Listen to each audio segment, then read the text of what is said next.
Christ n'appartient pas seulement au passé, et il n'appartient pas seulement à la religion. Notre foi en lui ne doit pas être limitée à ce qu'il a fait pour nous autrefois. Si on était ainsi, notre vie serait gouvernée par des principes abstraits et asservie à un credo. Christ est une personne vivante, actuelle, qui pense, qui sent, qui veut, et qui entretient avec nous des relations de personne à personne. Toutes les réalités pratiques que comporte une telle relation existent entre lui et nous. Action et réaction de l'un ou de l'autre, suivant l'attitude de chacun.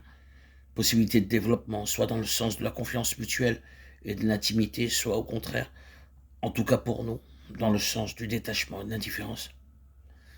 Cette relation se ressent même dans nos rapports avec des tiers, rivalité et jalousie dans un sens, ou au contraire, harmonie et collaboration. Quiconque est né de Dieu sait que ces choses existent et que le Saint-Esprit en nous a parfois des réactions étonnantes. Or, la jalousie de l'esprit est telle, Jacques 4,5, que la puissance de Dieu en nous est paralysée tant que nous n'avons pas tranché une fois pour toutes la question de la priorité de Christ et de son droit absolu de disposer de nous. Personne d'autre que lui n'a le droit de diriger notre vie ou de mettre la main sur notre avenir ou sur notre présent.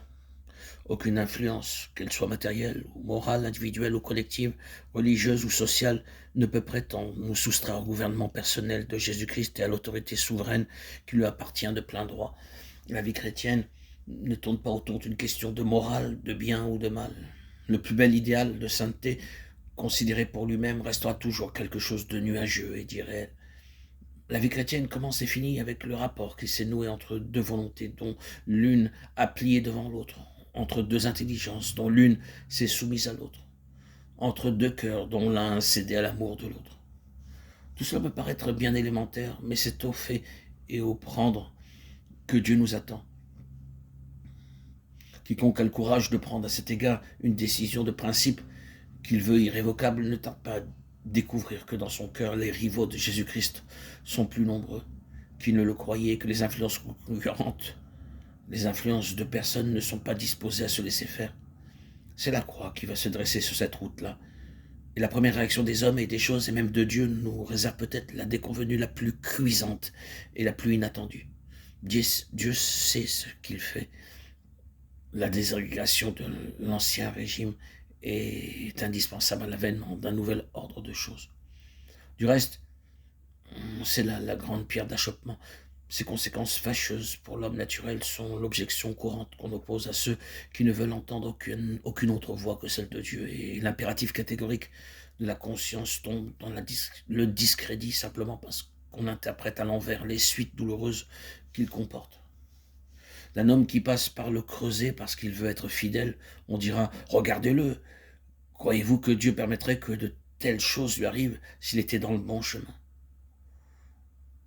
On le disait déjà de son maître. Il s'est confié en Dieu, que Dieu le délivre maintenant s'il l'aime. Mais ces choses-là sont rares maintenant, parce qu'à notre piété contemporaine, quoi qu'on en dise, il manque une personne. On a bien la doctrine de la personne, la profession de foi, le culte, mais la personne elle-même, qui est seule capable d'exercer un gouvernement effectif et d'obtenir l'obéissance jusque dans la fournaise, où est-elle? On en a soif, on la désire. On prie pour le réveil parce qu'on voit bien qu'il manque quelque chose. On se console des délais, de l'absence, en se disant l'un à l'autre, il reviendra. Il reviendra, oui. Mais en la personne du Saint-Esprit, il est venu déjà. Il est là. Si nous n'avions que l'espérance de son retour pour nous consoler de son ascension, nous serions les plus misérables des créatures. L'autorité personnelle de Jésus-Christ s'exprime par l'organe du Saint-Esprit qui réside dans notre esprit. C'est là qu'est le siège de son gouvernement sur notre vie. Pour qui sait ces choses et s'applique à confronter toutes les voies extérieures, toutes les autorités du dehors, devant cette cour suprême de la juridiction de Christ, la vie chrétienne redevient une relation de personne à personne. Et le service chrétien retrouve son vrai caractère de dépendance entre une personne qui obéit et une personne qui commande.